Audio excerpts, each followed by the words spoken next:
Hello students, today we are going to discuss two topics. पहला है dating methods and then we are going to discuss the Indian Palaeolithic archaeology part from the paper first. वहाँ से हम dating methods को discuss करेंगे and from the paper second we are going to discuss the Indian Palaeolithic age. Indian Palaeolithic age में से जो major questions हैं जो पिछले 10 सालों के अंदर बार बार रिपीट हुए हैं, तो उनको हम आज डिस्कस करने वाले हैं। ठीक है, तो सबसे पहले जो डेटिंग मेथड में से कुछ सवाल पूछा गया था पिछले साल, that was the fusion track dating methods and its application. 10 mark का ये क्वेश्चन पूछा गया था। तो फ्यूजन ट्रैक या फिर fusion track dating method, so सबसे पहली बात यह है that it's a chronometric dating method. और जब देखिए आपसे कोई भी स्पेसिफिक डेटिंग मेथड के बारे में बात की जाती है, सो इट बिकम्स इंपॉर्टेंट कि आप उसका असेंस लिखें, यानी कि उसके पीछे का जो प्रिंसिपल है और उसके अराउंड जो मैकेनिज्म है वो किस तरीके से यूटिलाइज किया जाता है। एंड देन फिर उसके बाद आपको एप्लीकेशंस के बारे में बात करनी है। So these are two core segments जिसके अंदर आपको बात करनी होती है। तो चलिए पहले सेगमेंट के अंदर हम बात करते हैं that in the fusion tracking और in the fusion track dating method जो प्रिंसिपल है वो कुछ इस तरीके से है दैट यूरेनियम 238 एटम के जो मिनरल्स हैं वो बहुत बार फ्यूजन रिएक्शन अंडरगो करते हैं and it is generally in zircon या फिर ग्लास के अंदर भी ये होता है। And because of that fusion reaction बार बार आपके पास छोटे छोटे डैमेज ट्रायल्स बनने स्टार्ट हो जाते हैं। जितने ज्यादा डैमेज ट्रायल्स बनते हैं उतनी ही एज उसकी ज्यादा होती है, उस पर्टिकुलर स्पेसिमेन की ज्यादा होती है। फिर उसके बाद जब भी एसिड या फिर एल्कलाई का ट्रीटमेंट किया जाता है तो वो जो छोटे छोटे ट्रैक्स होते हैं वो हमें विजिबल हो जाते हैं एंड देन उसी से हम एज का कैलकुलेशन करते हैं। और जनरली ये देखा जाता है कि जितनी ज्यादा ट्रैक की डेंसिटी होती है और जितना ज्यादा यूरेनियम कंटेंट होता है उतनी ज्यादा उस पर्टिकुलर मिनरल की या फिर उस पर्टिकुलर आर्टिफैक्ट की एज होती है। ठीक है, so this is the basic principle. ठीक है, और इसका जो आर्कियोलॉजिकल एविडेंस है that it dates the tephra और द टफ लेयर, यानी कि जो वोल्केनिक रॉक से जो एक लेयर बनती है तो उसको डेट करने में ये बहुत मददगार साबित होता है। ठीक है, और इसकी जो रेंज है वो काफी बड़ी होती है, that is 1 lakh to 1 billion years ago. और इंडियन कंटेक्स्ट के अंदर ये डेक्कन वॉल्केनिक टफ के अंदर या फिर टोबा टफ के अंदर ये यूटिलाइज हो सकता है। ठीक है, सो वही सारी चीजें हमने नीचे लिखी हुई हैं। ठीक है, तो इसके अंदर जो सुटेबल मटेरियल है दैट इज जिरकॉन। ठीक है, एंड यहीं पे सबसे ज्यादा इसको यूटिलाइज किया जाता है। बहुत बार ये ओबिसिडियन इन द यूरोपियन कंटेक्स्ट यहां पे यूज हुआ है। ओके तो वही सारी की सारी चीजें नीचे लिखी गई हैं। ओके तो इसकी जो रेंज है, अगर हम इसकी एरर की रेंज की बात करें तो जितना ज्यादा यंगर सैंपल होता है उतनी ज्यादा इसकी एरर की रेंज होती है। ठीक है, तो ये एक हल्का सा इसका नुआंस है। तो बहुत जो पुराने सैंपल्स हैं उन्हीं को यूटिलाइज किया जाता है इसके अंदर। Then chronometric dating.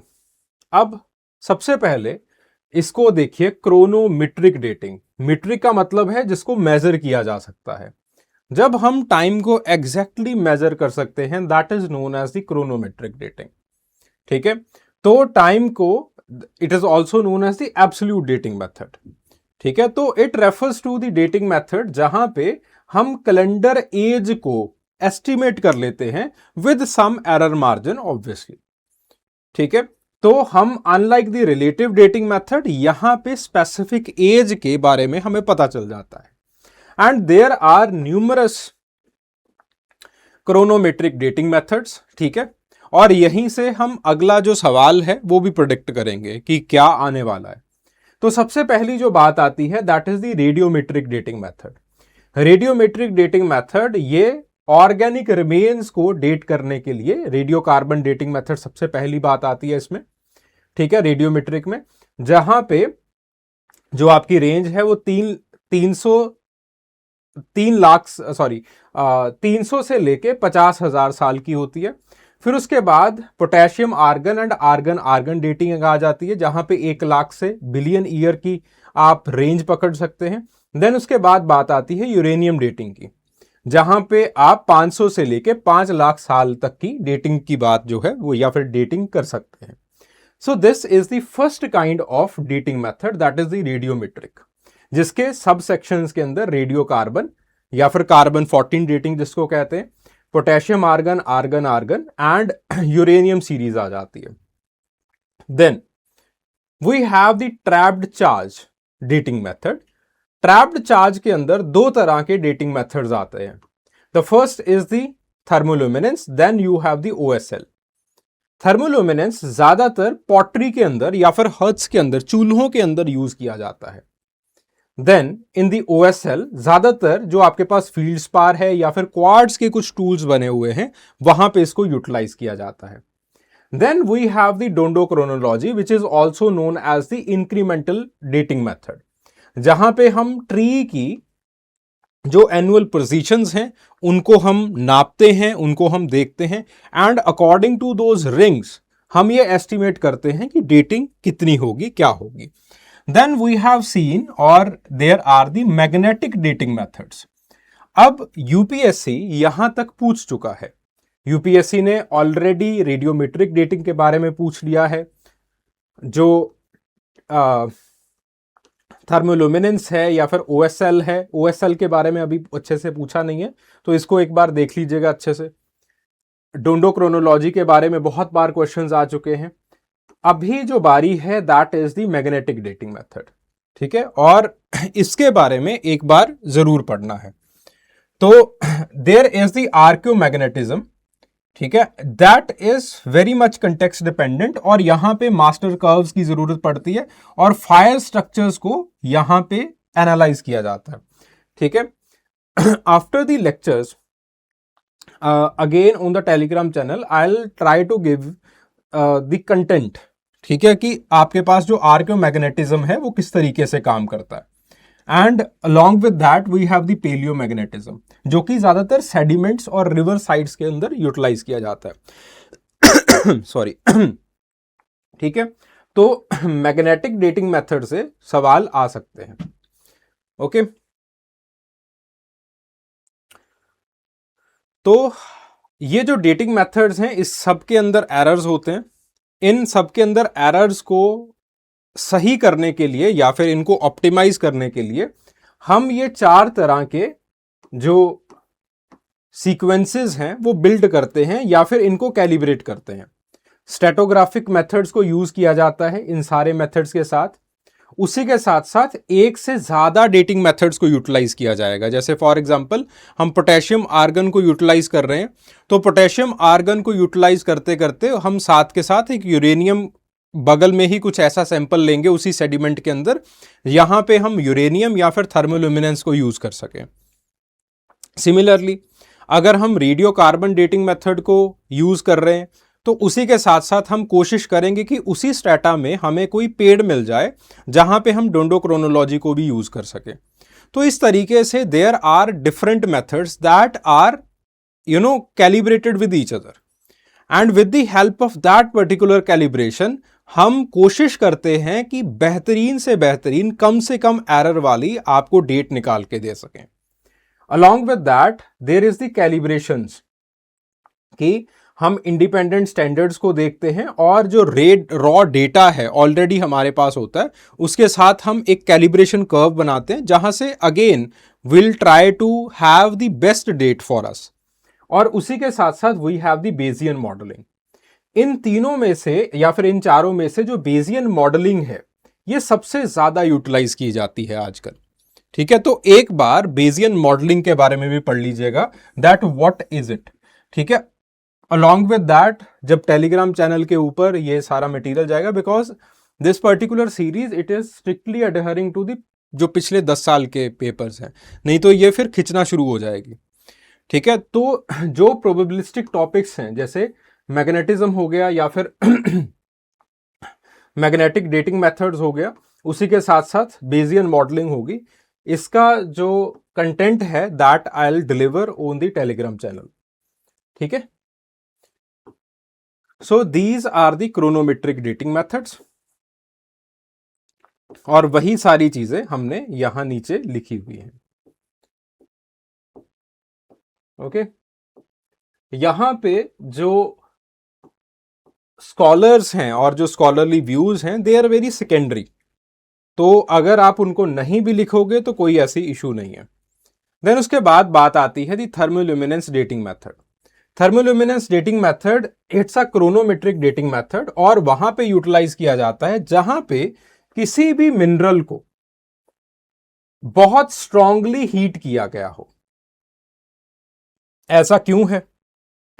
क्योंकि जब किसी भी मिनरल को या फिर किसी भी पॉटरी को, किसी भी क्ले को आप बहुत स्ट्रांगली हीट करते हो, तो because of all that heating जितने भी ट्रैप्ड इलेक्ट्रॉन्स होते हैं वो सारे के सारे बाहर निकल जाते हैं, and the energy it is emitted as light, और इसको हम कहते हैं कि क्लॉक दोबारा से जीरो के ऊपर शिफ्ट हो गया। फिर उसके बाद पॉटरी बन जाती है। पॉटरी को आप कभी धूप में रखते हो, कभी पॉटरी को एक इंसान के साथ दफना दिया जाता है, एक्सेट्रा एक्सेट्रा एक्सेट्रा। तो वहां से दोबारा फिर से जो बैकग्राउंड रेडिएशंस हैं, यूरेनियम की हो गई, थोरियम की हो गई एक्सेट्रा, या फिर कॉस्मिक रेज हो गई, वो उस पॉटरी के ऊपर पड़ती रहती हैं, जिसकी वजह से दोबारा फिर से इलेक्ट्रॉन्स जो हैं वो क्रिस्टल डिफेक्ट्स के अंदर ट्रैप हो जाते हैं। जितने ज्यादा इलेक्ट्रॉन्स उस क्रिस्टल डिफेक्ट्स के अंदर ट्रैप होते रहे, इसका मतलब यह है कि पॉटरी उतनी ही ज्यादा पुरानी है। फिर उसके बाद हम इसको लैब के अंदर लेके जाते हैं या फिर इक्विपमेंट साइट के ऊपर ले आते हैं। ठीक है, ये क्यों ले आते हैं? क्योंकि जैसे ही हम इसको पकड़ के लैब में ट्रांसपोर्ट करने की कोशिश करते हैं तो हम ये देखते हैं that the error margin it increases from the 10% to 25%, इतना हाई एरर हो जाता है इसका। ठीक है, तो हम लैब के जो लैब मेजरमेंट्स हैं वो बहुत बार साइट के ऊपर ले आते हैं। ठीक है, तो लैब के अंदर हम कंट्रोल्ड हीटिंग करते हैं, एंड वहां से जो ग्लो कर्व्स हैं विद जो लाइट है जितनी इमिट हो रही है उसको मेजर किया जाता है। जितनी हाई इंटेंसिटी लाइट की है तो इतना इसका मतलब है कि उतना हाई या फिर उतना पुराना ये पर्टिकुलर आर्टिफैक्ट रहा होगा। ठीक है, इसको अच्छे तरीके से हम जो लाइट इंटेंसिटी है इसको मेजर कर लिया जाता है, एंड एज का फार्मूला लगाया जाता है that the age it is the equivalent dose, यानी कि जो आपके पास पीलियो डोज होती है, दिस इज द कांस्टेंट, और इसके बारे में हमें पता होता है this.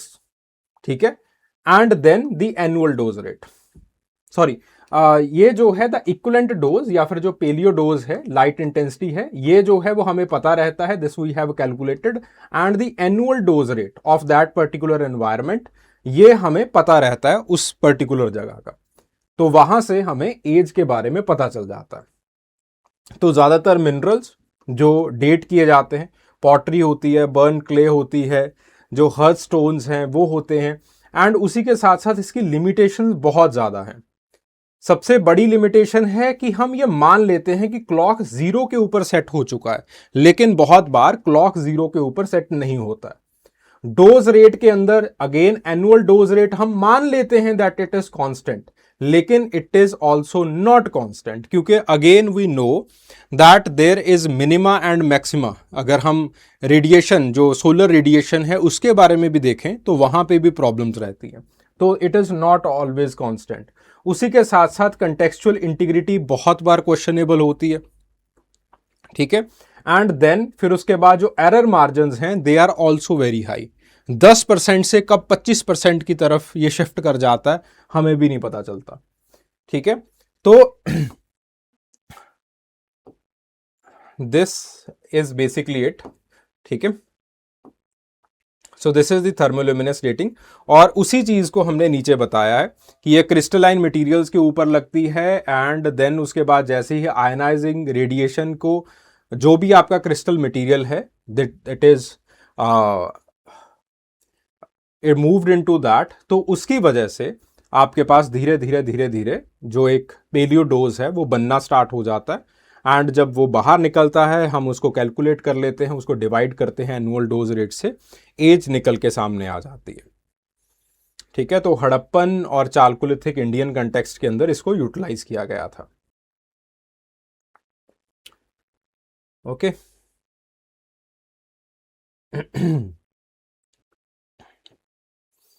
Then the relative dating methods. तो relative dating method, again these are the dating methods जो कि ये बता सकते हैं कि कौन सा आर्टिफैक्ट पुराना है इस पर्टिकुलर आर्टिफैक्ट से। So the relative dating methods, they place the artefacts, layers, events into an order of the earlier and later without assigning the calendar ages। ठीक है, रिलेटिव डेटिंग मेथड के अंदर जो मेजर मेथड्स हैं, सबसे पहली जो बात आती है दैट इज द स्टेटोग्राफी। स्टेटोग्राफी बेसिकली दो मेजर प्रिंसिपल्स के ऊपर रिलाई करती है। The first is the principle of the lateral continuity. Lateral continuity का प्रिंसिपल कहता है कि अगर ये सिक्स्थ लेयर है तो अगर इसकी यहां पे जो थिकनेस है अगर ये 2 किलोमीटर की है तो दूसरी जगह के ऊपर भी 2 किलोमीटर की रहेगी, अनलेस और until there is some exogenous force, कोई बाहर वाली फोर्स है या फिर कोई भी अंदर वाली फोर्स है जिसकी वजह से, इसकी वजह से ये लेटरल कंटिन्यूटी ऊपर नीचे हो सकती है या फिर ये पिघल के जा सकती है कहीं ना कहीं। लेकिन अगर हम नेचुरल लॉ की बात करें तो अगर जितनी थिकनेस यहां पे होगी उतनी ही थिकनेस यहां पे होगी। This is the principle of lateral continuity. And then फिर उसके बाद दूसरा important principle, this is the principle of stratigraphy. The principle of stratigraphy says कि जो नीचे वाली लेयर है ये ओल्डेस्ट होगी, फिर उसके बाद जैसे जैसे ऊपर वाली लेयर्स की तरफ आप चलते चले जाओगे तो the layers they will become more younger. So this is the principle of superposition और सिंपल स्ट्रैटिग्राफी। ठीक है, तो इन ऐसे करके आपके पास जो है वो लेयर्स बनती रहती हैं and with the help of the principle of super imposition आपको यह पता चल जाता है कि जो नीचे वाली लेयर है वो पुरानी है और जो ऊपर वाली लेयर है वो नई है। और इसकी वजह से अगर आपको कोई आर्टिफैक्ट A1 यहां पे मिलता है और यहां पे आर्टिफैक्ट A2 मिलता है तो आप बड़े इजीली कह सकते हो by the principle of superimposition that the A1 it is older than the artifact of A2। ठीक है, then we have the seriation. Seriation के अंदर बैटलशिप कर्व्स बनते हैं। बैटलशिप कर्व्स का मतलब क्या है कि हम जनरली ये देखते हैं और टेक्नोलॉजी के अंदर आज भी हम ये देखते हैं कि जैसे ही टेक्नोलॉजी आती है तो एकदम से कोई उसको अडाप्ट नहीं करता, बहुत कम लोग होते हैं अडाप्ट करने वाले। फिर उसके बाद धीरे धीरे धीरे धीरे वो टेक्नोलॉजी पॉपुलराइज होती रहती है। फिर उसके बाद धीरे धीरे धीरे धीरे कोई और टेक्नोलॉजी आना शुरू हो जाती है और इसका जो यूजेज है वो कम होना शुरू हो जाता है। So this is known as the battleship curves. तो आपके पास जो टेक्नोलॉजी है, एक टेक्नोलॉजी डिक्लाइन होगी अपने बिल्कुल पीक के ऊपर जाकर के, दूसरी टेक्नोलॉजी यहां से बननी स्टार्ट हो जाएगी। तो इस तरीके से टेक्नोलॉजी के बैटलशिप कर्व्स जो है वो ऐसे ऐसे बनने शुरू हो जाते हैं। This is known as seriation. और यहां से, इसी सीरेशन से आपके पास बनती है टोपोलॉजी। ठीक है, तो आपके पास अगर there is a particular technology जो कि आपको एक साइट के ऊपर मिली है, ठीक है, on this particular type C के अंदर, और आपके पास कहीं दूसरी ओर वही टेक्नोलॉजी कहीं और भी मिली है, तो इसका मतलब क्या है कि दोनों जो हैं वो लगभग सेम एज के होने वाले हैं। ठीक है, तो इस तरीके से टोपोलॉजी उसकी या फिर जो क्रॉस डेटिंग है वो की जाती है। देन उसके बाद देयर इज द बायोस्ट्रेटोग्राफी या फिर फॉनल रिमेन्स का एनालिसिस दैट हम देखते हैं और वहां पे हम ये पता चल जाता है कि आपके पास जो फॉनल रिमेन्स हैं वो किस प्लांट के और किस एनिमल के मिले हैं। ठीक है, तो फ्रॉम दोज रिमेन्स, खास करके जो प्लांट्स के रिमेन्स मिलते हैं हमें, जो कि हमें पोलन ग्रेन से पता चल जाता है, तो वहां से हमें पता चल जाता है that this particular layer it belongs to this particular time period. ठीक है, कि almost again like the chronometric dating हम एग्जैक्टली पता नहीं लगा पाते हैं, लेकिन मोटा मोटी हमें पता चल जाता है that okay this particular strata it belongs to this particular period और this particular environment. And then फिर उसके बाद हम उससे अंदाजा लगाते रहते हैं कि ये पहले हुआ होगा या फिर ये वाला पहले हुआ होगा। ठीक है, then we have the chemical testing. Chemical testing, इसके अंदर 3 तरह के टेस्ट्स आते हैं जिसका एक्रोनियम है फन। ठीक है, पहला टेस्ट है द फ्लोरीन डेटिंग मेथड। जितना ज्यादा फ्लोरीन आपके हड्डियों के अंदर या फिर दांतों के अंदर अकमुलेट होता रहता है, आप उतने पुराने होते रहते हो। नाइट्रोजन डेटिंग, नाइट्रोजन डेटिंग में जितना ज्यादा नाइट्रोजन आपके शरीर में से या फिर हड्डियों में से बाहर निकलता रहता है या फिर आपके बगल में पड़े हुए कोई ऑर्गेनिक सब्सटेंस से बाहर निकलता रहता है, उतना ज्यादा आप पुराने होते रहते हो। जितना ज्यादा यूरेनियम आप अकमुलेट करते रहते हो, उतने ज्यादा आप पुराने होते रहते हो। ठीक है, तो basically these are the relative dating methods. ठीक है, जिसके अंदर जो स्ट्रेटोग्राफी है इट इज मोस्ट इंपॉर्टेंट। जब भी सबसे पहले हमें कुछ भी करना होता है तो सबसे पहले हम स्टेटास के बारे में बात करते हैं, उस पर्टिकुलर साइट की स्ट्रेटोग्राफी के बारे में बात करते हैं। फिर उसके बाद हम उस आर्टिफैक्ट को देखते हैं कि भैया इसके अंदर और कौन सा डेटिंग मेथड लगा सकते हैं। फिर उसके बाद ज्यादातर फन को लगाया जाता है या फिर केमिकल टेस्ट को लगाया जाता है। केमिकल टेस्ट से मोटा मोटी हमें पता चल जाता है, पोलन एनालिसिस किया जाता है उसका, अगर मिले कुछ तो यहां से हमें थोड़ा बहुत ये पता चलना स्टार्ट हो जाता है कि उस वक्त एनवायरनमेंट कैसा होगा। ठीक है, उस वक्त अगर आप फ्लोरीन डेटिंग या फिर यूरेनियम डेटिंग कर रहे हैं, you are buried where the ground water it is interfering with your graves, तो वहां पे यूरेनियम डेटिंग मेथड यूज किया जाएगा। तो मोटा मोटी आपको यह पता चल जाएगा कि ठीक है, ये पर्टिकुलर आर्टिफैक्ट इतना पुराना है। ठीक है, वहां से आप जो भी आपके पास आर्टिफैक्ट्स मिल रहे हैं उनको आप रिलेटिव पीरियड्स के अंदर रख सकते हैं कि ये पुराना है, ये उससे पुराना है, ये उससे पुराना है, ये उससे पुराना है। एंड देन फिर उसके बाद बात आती है एब्सोल्यूट डेटिंग मेथड्स की। डायरेक्टली कभी भी एब्सोल्यूट डेटिंग मेथड्स को नहीं लगाया जाता है। ठीक है, तो फिर उसके बाद आप कार्बन डेटिंग करते हो। तो जैसे जैसे आप रिलेटिव डेटिंग मेथड्स को लगाते हो आपको समझ आना स्टार्ट हो जाता है कंटेक्स्ट का, कि यहां पे आपके पास ऑर्गेनिक मटेरियल भी मिला है, यहां पे आप फील्ड स्पार भी मिला है, एक्सेट्रा एक्सेट्रा, जैसे जैसे आप स्टेटा को और ज्यादा एक्सकेवेट करते हो। सो एब्सोल्यूट डेटिंग मेथड्स को अच्छे तरीके से लगा पाना और ज्यादा इजी हो जाता है।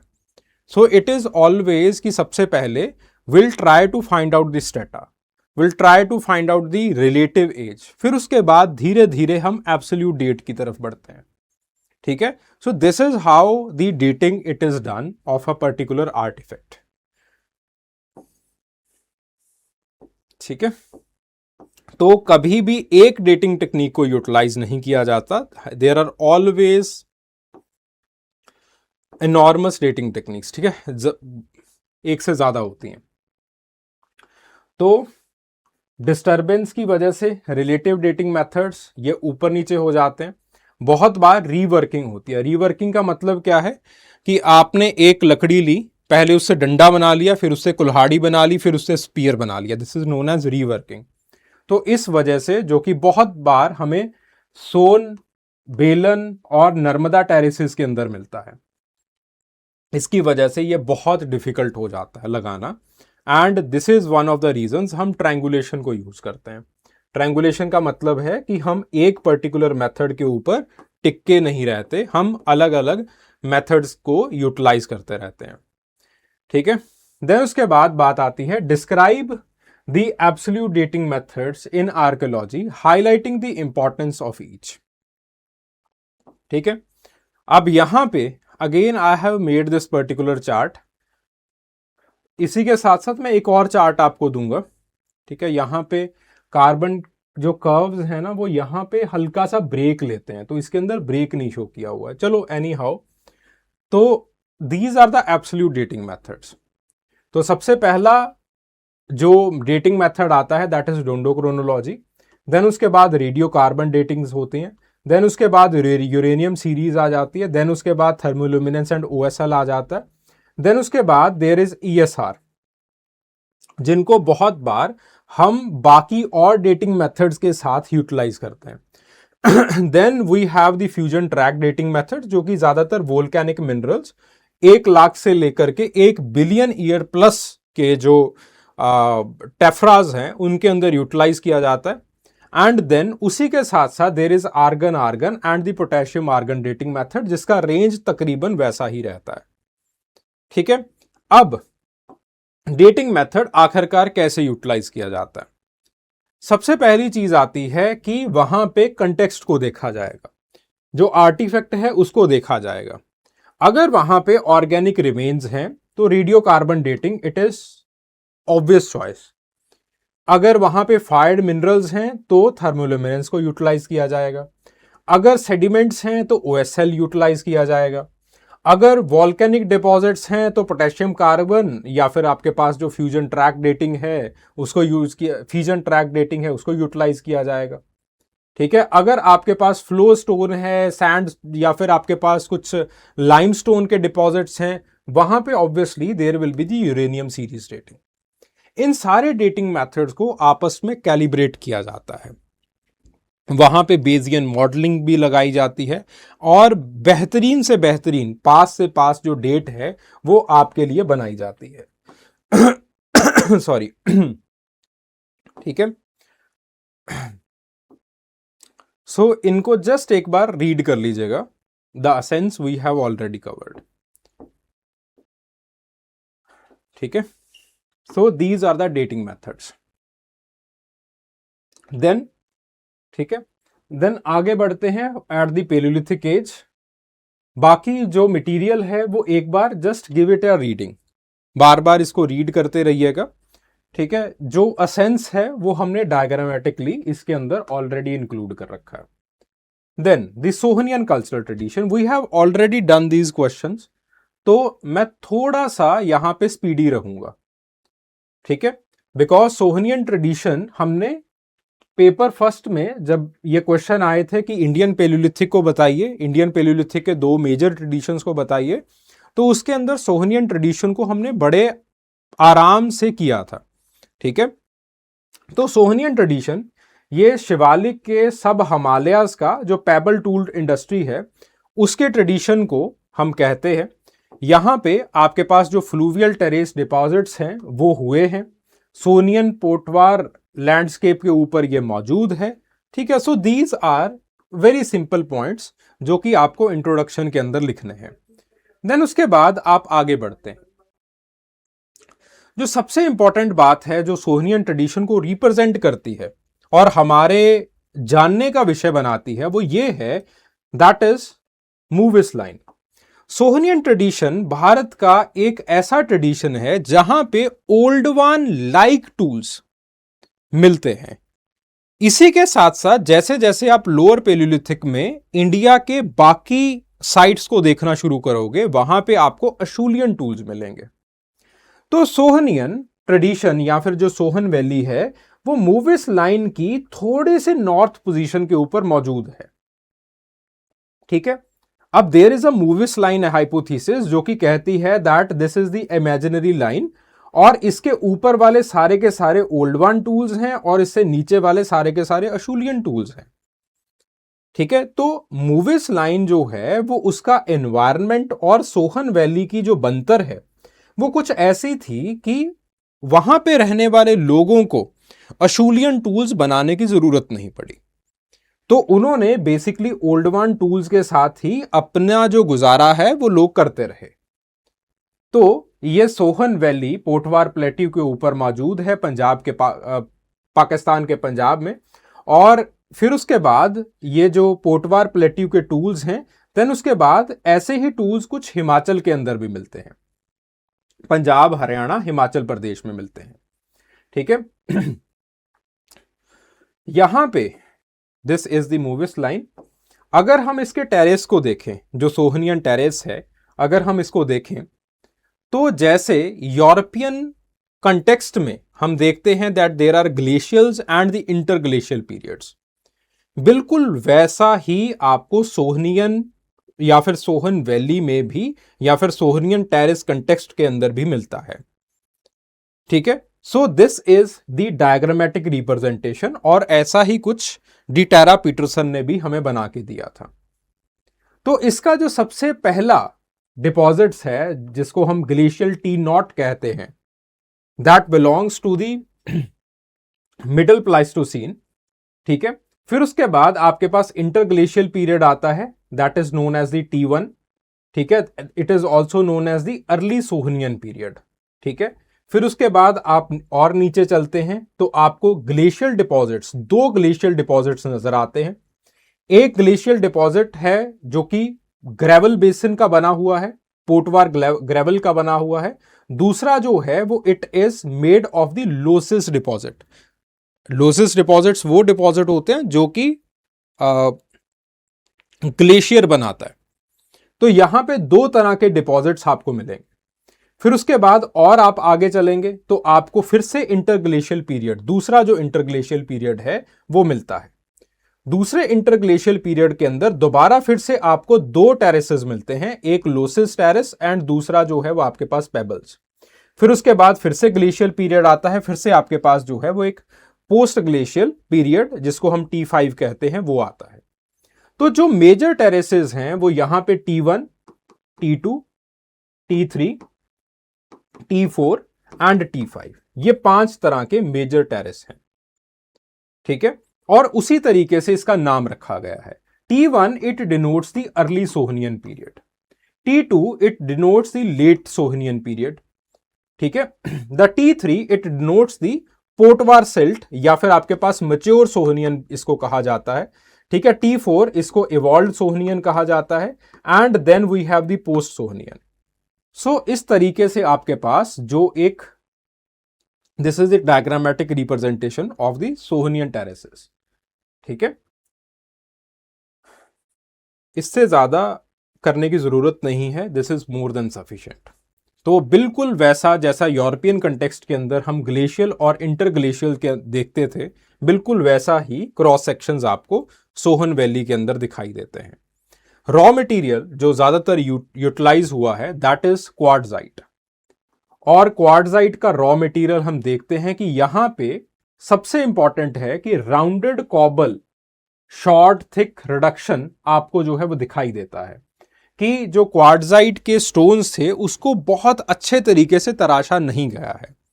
जैसा राउंडेड स्ट्रक्चर उसका था बिल्कुल उसको रॉ रखा गया है, और उसके हल्के से उसको कम से कम चोटिल करके उसके जो बड़े बड़े टूल्स थे वो बनाए गए थे। जो मेजर आपके पास टोपोलॉजी यहां पे दिखाई देती है, टूल टोपोलॉजी दिखाई देती है, that is chopper and then we have the chopping tools. कैसे चॉपर्स हैं, कैसे चॉपिंग टूल्स हैं, उनको कुछ यहां पे हमने डिस्क्राइब किया है। Then we have the discoidal cores, scrapers हैं, फ्लेक्स हैं, एक्सेट्रा एक्सेट्रा। ठीक है, so these are the major tools जो कि आपको दिखाई दिए हैं, और इसके डायग्राम्स कुछ इस तरीके से बनाते हैं। बच्चे जो है वो कुछ और ही बना देते हैं टूल बनाते बनाते। तो डायग्राम्स किस तरीके से बनाने हैं वो यहां पे देख लीजिए, जो सोहनियन टूल ट्रेडिशंस हैं उसके, या फिर लोअर पेलियोलिथिक के इन जनरल। जब हम चॉपर की बात करते हैं, चॉपर का मतलब होता है that we have a particular tool, और that we have a particular tool, एक आपके पास जो है वो टूल है और उसको एक साइड से इस तरीके से कट्स लगाए हुए हैं। ठीक है, that there is only one working edge, सिर्फ एक साइड से इसको जो है वो शार्पन किया गया है। This is known as chopper. This is the context. Context का मतलब क्या होता है, जिसके ऊपर कुछ भी चोटिल नहीं किया गया। तो बहुत बार इसीलिए कहा जाता है कि भैया चॉपर वॉपर इंसान ने वहां पे नहीं बनाया था, ये वो टूल्स हैं जो कि एक दूसरे के साथ लग करके टूटे हुए हैं। ठीक है, so this is the choppers. Then उसके बाद बात आती है चॉपिंग टूल की। Chopping tool they are flaked on the both sides. अब यहां पे ऐसा नहीं कि सिमेट्री आ गई, बट कोशिश की गई है कि दोनों साइड से इसको तोड़ा जाए। ठीक है, तो अगर चॉपर को एक साइड से तोड़ा गया था तो चॉपिंग को दोनों साइड से तोड़ा गया है, तो इसको दोनों साइड से तोड़ा जाएगा। सो this becomes a chopper chopping tool. Okay, फिर उसके बाद अगला टूल आता है जिसको हम कहते हैं द स्क्रेपर्स। स्क्रेपर एक ऐसा टूल है जिसकी एज को तो शार्पन किया है, लेकिन पूरी की पूरी जो साइट है उसको रीटच कर दिया गया है। Scraper it is some kind of that particular tool कि एक साइड के ऊपर इसका कंटेक्स्ट है जहां से पकड़ा जा सकता है और दूसरे साइड से इसको स्क्रेप किया जा सकता है। So it is something like this. ठीक है, कि आपके पास एक लंबा सारा टूल है पकड़ने के लिए और इसको अच्छे तरीके से यहां पे चोटिल किया गया पहले, ठीक है, एंड देन फिर उसके बाद इसको अच्छे तरीके से यहां पे रीटचिंग की गई, शार्पन किया गया। So this becomes a scraper. Okay, then उसके बाद बात आती है अगले टूल की जिसको आप कहते हैं हैंड एक्स। हैंड एक्स का मतलब क्या है? That it's a proper bifacial tool. Bifacial tool का मतलब क्या है कि यहां पे सिमेट्री आनी प्रॉपर स्टार्ट हो गई है। ठीक है, ये ओवल है इस तरीके से, दोनों साइड से इसको जो है वो अच्छे तरीके से इसकी रीटचिंग की गई है और इसका जो बट है वो राउंडेड है ताकि आपके हाथ के इस पोजीशन में आ सके, ऐसे करके आप मार सको इसको। देन उसके बाद बात आती है क्लीवर की। क्लीवर में there is a rounded base.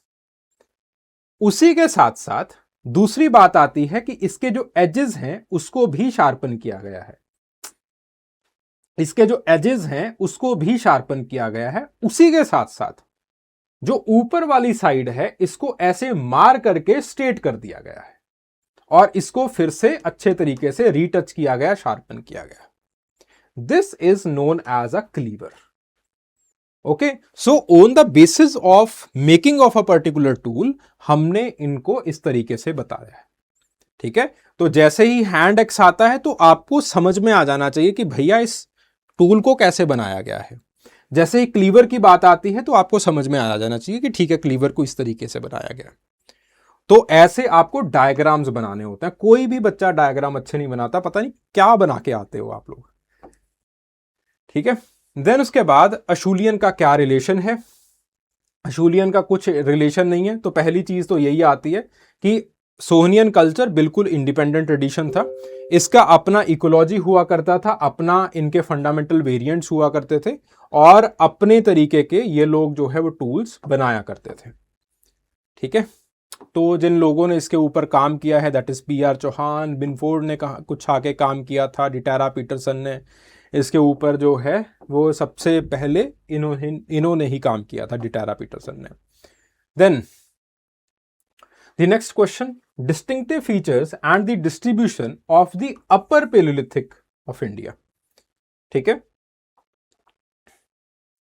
तो अपर पैलियोलिथिक इंडिया का लेट प्लाइस्टोसीन को डेटेड है। ठीक है, जो कि 45,000 से लेके 12,000 साल तक चलता है। और यहां पे there was a shift from the flake based middle palaeolithic systems, जिसको हम मोड 3 भी कहते हैं, तो वहां से हम ब्लेड डोमिनेटेड इंडस्ट्री के पास आना शुरू हो गए थे। ठीक है, तो हमारा जो ओरिएंटेशन था वो ज्यादा ब्लेड ओरिएंटेशन हो गया था। दैट ब्लेड ओरिएंटेशन में आता क्या है कि आपके पास एक प्रॉपर पैरेलल साइडेड ब्लेड्स हमने बनाने शुरू कर दिए थे।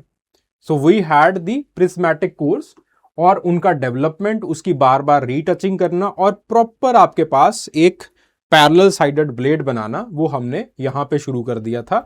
और इससे हमें यह पता चलता है that we have started to utilise the controlled percussion technique with a very precise manner. ठीक है, so these are the major tools. जैसे ब्लेड्स हो गए, ब्लेड्स का मतलब होता है, what is the definition of blade? That they are elongated flake. Elongated flake का मतलब ये है इसकी जो साइड्स होनी चाहिए वो पैरेलल होनी चाहिए। ठीक है, और उसी के साथ साथ बीच में जो इसका बीच वाला एरिया है वहां पे एक या फिर एक से ज्यादा रिज होगा, this is known as a blade. ठीक है जी। सो ब्लेड कुछ भी ऐसे आप बना लीजिए, बीच में एक रिज शो कर दीजिए, this becomes a blade.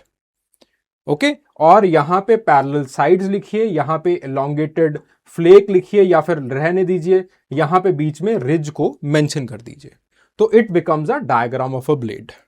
Then उसके बाद बात आती है ब्यूरिन की। Burin, it is where it is just like a blade, लेकिन ब्यूरिन के अंदर क्या होता है, that there is a steep transverse removal, जिसकी वजह से चिसल्ड एजेस बनते हैं। What is the steep transversal removal? अब let's say this is a blade, ये मेरे पास एक ब्लेड है।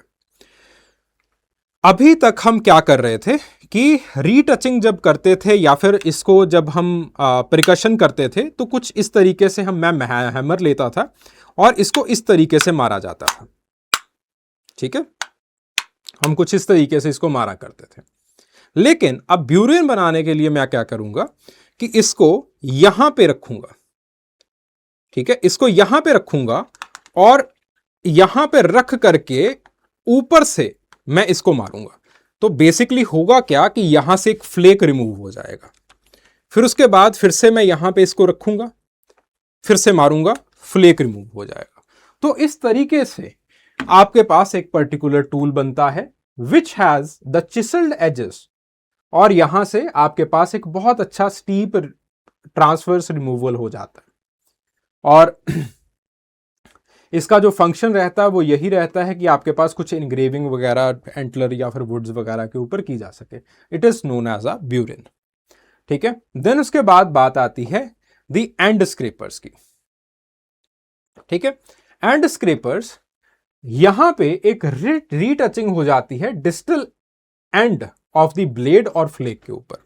Let's say you have a particular blade, आपने ब्लेड बना लिया है, ब्लेड का जो एंड है वो इतना ज्यादा अच्छा नहीं है।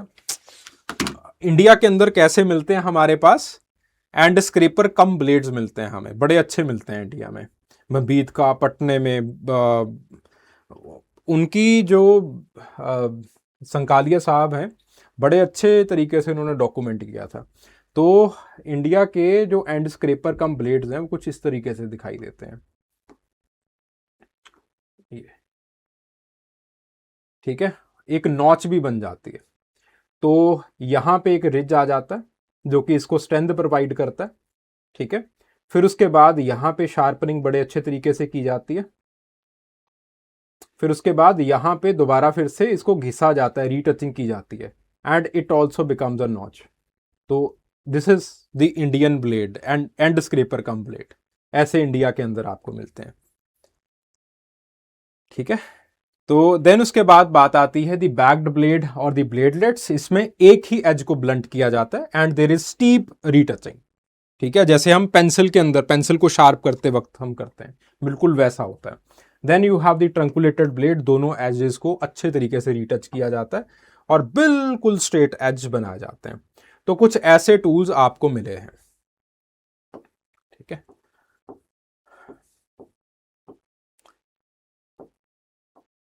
देन द बिहेवियर इंटरफेरेंसेस, वो हमें यही समझ में आता है कि लोगों ने प्रॉपर टूल्स का स्टैंडर्डाइजेशन कर लिया था, लॉन्ग डिस्टेंस रॉ मटेरियल का मूवमेंट भी स्टार्ट हो गया था, तो इससे पता चलता है कि प्रॉपर जो सोशल नेटवर्क्स हैं वो भी बनने स्टार्ट हो गए थे।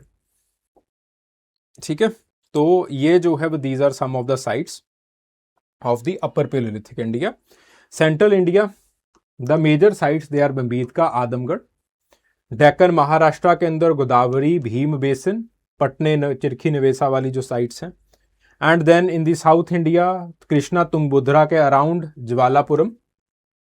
फिर उसके बाद नॉर्थ वेस्ट इंडिया या फिर थार डेजर्ट की तिलवाड़ा। देन उसके बाद ईस्ट इंडिया के अंदर जो छोटा नागपुर प्लेट्यू के अंदर there are certain scattered open air sites. ठीक है, so these are some of the key sites.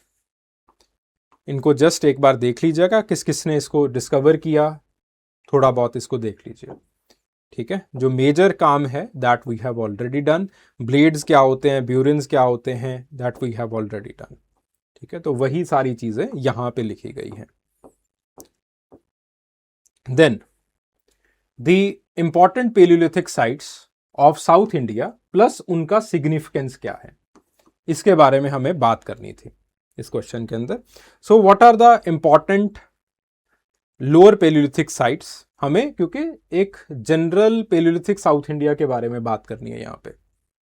So the south Indian palaeolithic और the stone, these are the lower और द मिडल पेलियोलिथिक साइट्स, जो कि आपके पास जो है वो पेनिनसुला और नीचे वाले पेनिनसुला के एरिया के अंदर मिलती हैं।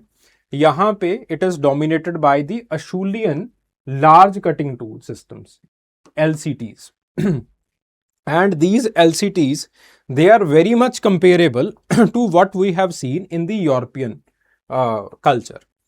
ठीक है, तो आपके पास जो बनाने का तरीका है इसको, that is very different. तो सबसे पहले रॉ मटेरियल का सिलेक्शन किया जाता है। अब वहां पे बहुत इंपॉर्टेंटली यूरोपियन कल्चर के अंदर हम क्या देखते हैं, that there is the Levallois technique. India के अंदर भी है लावोल्यूशन टेक्निक, ऐसा नहीं है कि इंडिया के अंदर नहीं है, लेकिन जो मेजर साइट्स हैं और जो इंडिया के अंदर तरीका है बनाने का पेलियोलिथिक के अंदर, और जिस वजह से हम ये मानते हैं कि खास करके साउथ इंडिया में there is a continuity from the lower palaeolithic to the middle and to the upper, वो है इस वजह से, इस चेन ऑपरेटर की वजह से। क्योंकि सबसे पहले आप एक रॉ मटेरियल को सिलेक्ट करते हो। रॉ मटेरियल ज्यादातर क्वार्टजाइट का बना होता है जो कि रिवर ग्रेवल से आपको मिल जाता है। देन आप उसकी प्राइमरी फ्लेकिंग करते हो। प्राइमरी फ्लेकिंग का मतलब क्या है कि आप रॉ मटेरियल को ले लेते हो, जो मेजरली जिस एरिया को आपको प्रिकशन जिसके ऊपर ड्रॉ करना होता है वो आप प्रिकशन ड्रॉ कर देते हो। देन उसके बाद आप उसकी थिनिंग करना स्टार्ट कर देते हो। आप उस रॉ मटेरियल को लेते हो एंड देन आप with the help of the soft hammer technique you will start to thin it. आप जो थिक रिज फ्लेक्स हैं आप उनको निकालना शुरू कर दोगे, बाइफेशियल थिनिंग करना शुरू कर दोगे, और यहां से आप पर्टिकुलर टूल को शेप देना शुरू कर देते हो। And then there is the edge regularisation. Edge regularisation का मतलब क्या है कि फिर उसके बाद आप हैमर को बहुत ही ज्यादा प्रिकशन के साथ, बहुत ही ज्यादा कंट्रोल्ड मैनर में आप चलाते हो। एंड बिकॉज ऑफ दैट जो लेटरल एजेस हैं, जो साइड वाली जो ब्लेड्स की एजेस होती हैं या फिर किसी भी टूल की एजेस होती हैं, वो अच्छे तरीके से उसकी जो स्ट्रेटनिंग है वो होनी शुरू हो जाती है। And then you start to finish a particular tool and again आपको हैंड एक्स बनाना है, क्लीवर बनाना है, आप उसका बनाएंगे, उसको अच्छे तरीके से यूटिलाइज करेंगे। फिर उसके बाद जैसे ही आप ये देखेंगे कि अच्छा ठीक है ये थोड़ा सा ब्लंट होना स्टार्ट हो गया, अब मैं इसको दोबारा फिर से कुछ और मैं टूल इसी से चाहता हूं, तो मैं उसी हैंड एक्स को लूंगा and with the help of that particular hand axe I will carve out a particular blade और I will carve out another tool. ठीक है, तो इंडिया के अंदर, खास करके साउथ इंडिया के अंदर, ये नहीं है कि आपने एक पर्टिकुलर टूल बनाया फिर उसके बाद उसको डिस्कार्ड कर दिया, ऐसा आपको नहीं मिलेगा। इसीलिए हम ये देखते हैं कि अतरम पक्कम जैसी साइट्स के अंदर there is enormous raw material, there are enormous flakes जो कि with the help of the hard percussion या फिर सॉफ्ट परकशन निकाली गई है। ठीक है, लेकिन आपके पास जो फिनिश्ड टूल्स हैं वो बहुत कम मिलते हैं। क्यों? क्योंकि आपके पास एक हैंड एक्स है, उसी हैंड एक्स से फिर आगे चल के आप ब्लेड बनाओगे, उसी ब्लेड को पूरा यूटिलाइज किया जाएगा एंड देन फिर उसके बाद वो टूटेगा, उसको फिर उसके बाद आप उसको साइडलाइन करोगे। So there is a use and reuse. तो इसी वजह से आपके पास जो डेटिंग है इंडियन पेलियोलिथिक की वो अच्छे तरीके से नहीं हो पाती है। आप खास करके साउथ इंडियन पेलियोलिथिक के अंदर आप ये देखोगे that there are claims of dates कि भाई इस साइड की ये डेट है, इस साइड की ये डेट है, दूसरा तीसरा कोई तीसरा चौथा क्लेम कर देता है। ठीक है, तो आपके पास देयर आर डिफरेंट क्लेम्स। क्यों? क्योंकि आपके पास जो चेन ऑपरेटर है वो कुछ इस तरीके से काम करता है। Okay, so the tool types that are used in the south Indian palaeolithic वही है हैंड एक्स, क्लीवर्स, ठीक है, पिक्स, स्क्रेपर, फ्लेक्स वगैरह वगैरह जो उसके बाय प्रोडक्ट्स हैं। एंड जो मेजर साइट्स हैं दैट आर पलावरम, जो कि आपके पास आगे चल के मद्रासियन ट्रेडिशन का शेप ले लेती है। This was the first palaeolithic site जो कि रॉबर्ट ब्रूस फुट ने इसको एस्टेब्लिश किया था। ठीक है, देन उसके बाद बात आती है अतिरमपक्कम की, जो कि तमिलनाडु के अंदर शांति पप्पू ने एक्सकेवेट की थी। ठीक है, और अगेन इनके हिसाब से जो इसके स्ट्रेटिफाइड अशूलियन है उसकी जो डेटिंग है वो सबसे पुरानी है, दैट इज 1.5 मिलियन ईयर्स अगो। ठीक है, एंड देन फिर उसके बाद बात आती है होसांगी वैली की। इसके अंदर के पाध्या ने काम किया था और यहां पे बहुत डेंस अशूलियन लैंडस्केप की खोज की थी। सेटलमेंट सिस्टम्स के बारे में भी उन्होंने बात की थी। And there is a proper site hierarchy, there are proper workshops जो कि यहां पे ढूंढी गई है। ठीक है, जो टूल बनाने की वर्कशॉप्स हैं। देन उसके बाद बहुत ही अहम साइट आती है इसामपुर, कर्नाटक के अंदर। यहां पे अगेन एक क्वेरी कम वर्कशॉप मिली है हमें। प्रॉपर हमें पता चला है कि कहां से रॉ मटेरियल लिया जाता था, किस तरीके से उसको बनाया जाता था, और ये जो पूरा चेन ऑपरेटर की बात है वो इसामपुर वाला ही हमने बताया ऊपर। ठीक है, देन उसके बाद बात आती है ज्वालापुरम की। तो पेट्रागालिया इन्होंने यहां पे काम किया और अगेन इन्होंने टोबा ऐश लेयर का भी जिक्र किया है कि किस तरीके से जो मिडिल पेलियोलिथिक है, जब टोबा ब्लास्ट हुआ इन दी साउथ ईस्ट एशिया, उस वक्त इंडिया के अंदर मिडिल पेलियोलिथिक जो है वो मौजूद था। और उन्होंने बताया है कि भारत के अंदर जो होमोसेपियन आया था वो इस ब्लास्ट को सरवाइव कर गया, एंड देन फिर उसके बाद अपर पेलियोलिथिक उसी होमोसेपियन ने एस्टैब्लिश की थी। ठीक है, एंड देन फिर उसके बाद जो है वो गुडियम केव सिस्टम्स तमिलनाडु के अंदर KD Banerjee and Robert Bruce foot यहां पे काम करते हैं। एंड किस तरीके से